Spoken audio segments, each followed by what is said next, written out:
terkait pemanfaatan energi bersih solar panel oleh industri.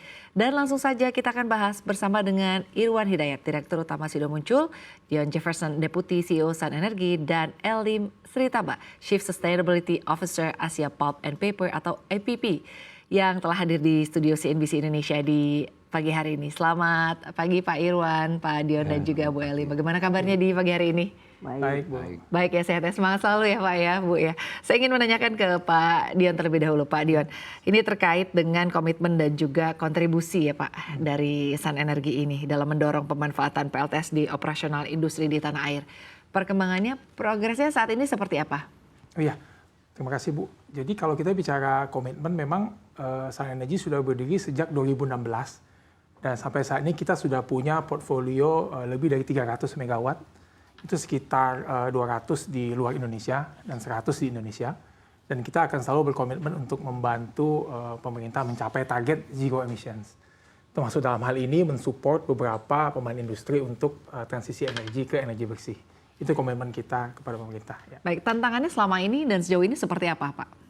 Yang pertama itu sebenarnya dari segi edukasi. Jadi banyak masyarakat awam yang belum mengerti benefit dari solar panel itu sendiri.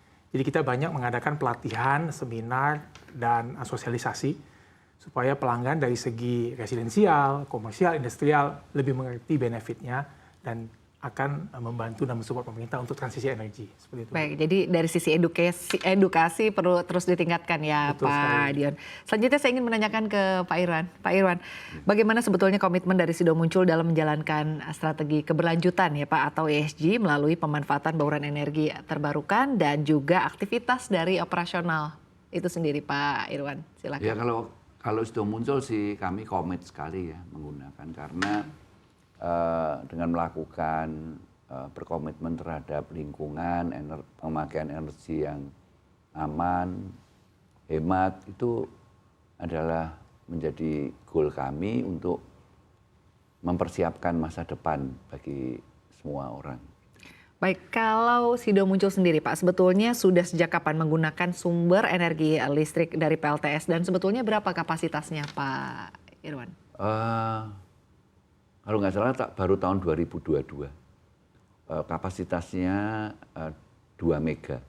Tapi kalau soal menggunakan energi yang terbarukan, kami juga melakukan yang pertama membayar listrik yang lebih mahal ya. Saya nggak tahu apa namanya yang. Terus yang kedua, kami menggunakan limbah jamu kami untuk bahan bakar. Baik, kalau untuk saat ini berarti artinya seluruh sumber listrik dari Sido Muncul ini menggunakan dari energi surya atau seperti apa? Oh, baru 2 mega. 2 mega aja itu ya Pak ya. Ya. Baik, saya ingin menanyakan ke Bu Elim selanjutnya. Kalau dari Bu Elim sendiri ya Bu, dari APP ini Bu, dalam menjalankan strategi keberlanjutan atau ESG ya di perusahaan Ibu, sampai dengan saat ini progresnya sudah seperti apa? Ya, APP memiliki Sustainability Roadmap Vision 2030 yang memang berfokus bagaimana kita bisa khususnya di lingkungan, kami ingin menghasilkan produk yang less carbon. Nah, progres sampai sekarang secara total rata-rata pemakaian renewable energy di seluruh pabrik kami itu hampir mencapai 60%. Nah, salah satunya memang kami juga udah memasang solar panel untuk membantu dalam pemakaian listrik yang ramah lingkungan. Nah, kami sudah memasang sekitar 18 mega di beberapa lokasi di rooftop. Jadi kita pasang di seluruh rooftop dan target sampai 2025 kita akan mencapai 30 megawatt. Nah, secara keseluruhan memang kalau di pabrik kertas dan tisu ini energi efisiensi itu yang menjadi fokus gitu. Jadi 60% itu adalah pemakaian energi yang kita memakai sistem circular bioeconomy. Jadi memakai dari limbah di dalam industri itu sendiri dan penambahan beberapa renewable energy seperti solar panel. Baik, artinya pemanfaatan energi dari limbah begitu ya, dan juga menggunakan solar panel ya Bu Elim. Tapi sejauh ini kalau dari APP sendiri tantangan apa Bu yang dihadapi terkait dengan ini, kan boleh dibilang transisi begitu ya Bu ya? Betul.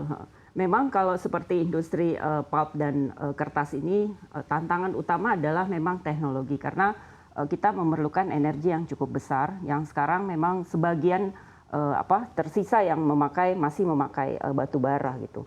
Nah, transisi menuju renewable energy kalau kita katakan 100% itu agak sulit dengan teknologi yang ada sekarang karena butuh waktu ya Bu ya. Ya, biaya ya yang masih investasinya masih sangat besar gitu. Baik, artinya investasinya tidak sedikit ya Bu, dan juga mungkin butuh waktu juga ya Bu ya, artinya butuh penyesuaian begitu. Nah kalau dari Sun Energi sendiri, sebetulnya apa yang melatar belakangi kerjasama pembangunan PLTS ini ya Pak, antara Sun Energi dan juga Sido Muncul, bagaimana Pak kerjasamanya dan juga latar belakangnya sebetulnya apa nih Pak? Oh iya, sebenarnya kita sama-sama mempunyai visi yang sama, yaitu menciptakan Indonesia dan proses produksi yang ramah lingkungan.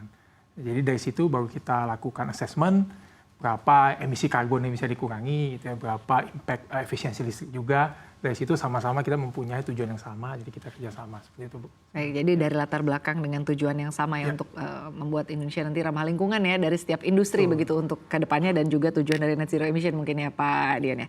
Lalu sebetulnya kalau strategi bisnis dari Sun Energi untuk bisa mendorong pemanfaatan Pak PLTS untuk bisa konsumen industri baik untuk saat ini ataupun kedepannya, Anda melihatnya seperti apa?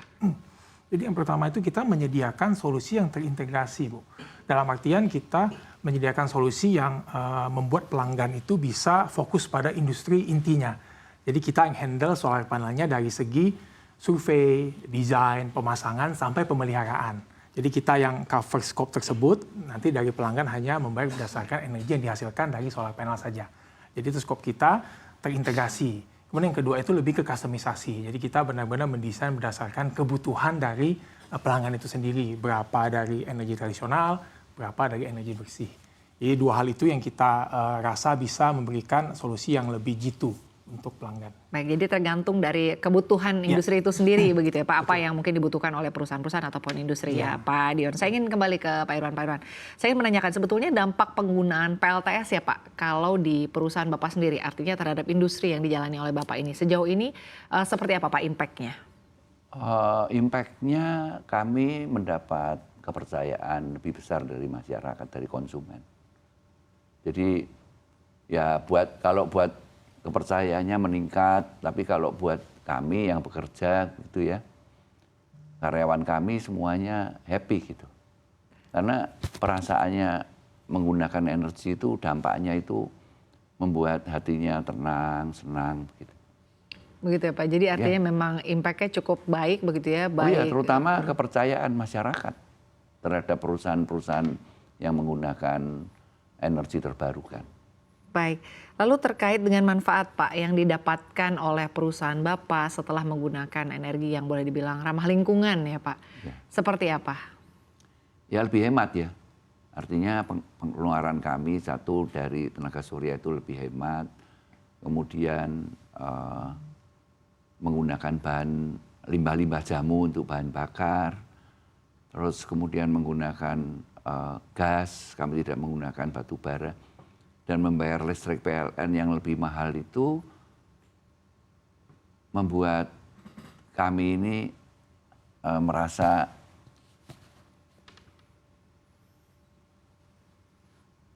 senang begitu. Baik, berbicara mengenai penghematan Pak, hematnya ini sejauh ini setelah menggunakan PLTS ini ya Pak, seperti apa? Artinya apakah cukup signifikan atau bagaimana? Ya cukup signifikan, tapi yang paling berharga yaitu mendapat kepercayaan masyarakat itu. Perusahaan yang menggunakan bahan-bahan energi yang terbarukan itu akan mendapatkan kepercayaan yang lebih baik. Dan perusahaan-perusahaan seperti kami ya, seperti pabrik obat herbal gitu ya, yang kami butuhkan adalah kepercayaan masyarakat.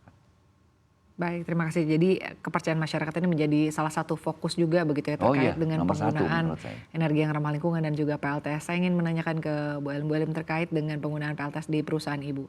Sejauh ini artinya manfaat yang didapatkan atau mungkin keuntungannya seperti apa?